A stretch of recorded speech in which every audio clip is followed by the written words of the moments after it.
Yo, testing tayo. 6 kilowatts day hybrid inverter. Ito yung ating setup. Ayan. Ito yung sinalambert ng ating inverter.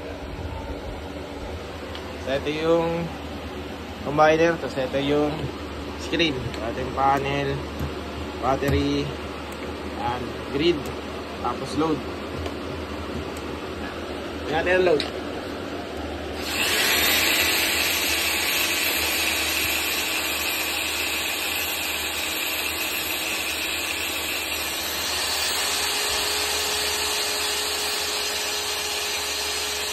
Mababa lang load.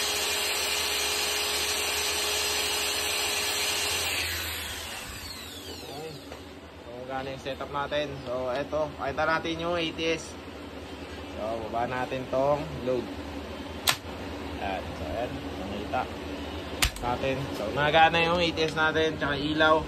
Kasi ito yung thermostat. So, na-settings na natin yan. Pupuntarin ang puti. Nagana yung fan. Ayun lang. Tatakpan na ito, gagawa na ito ng takip, tapos okay na. Ayun lang, peace out.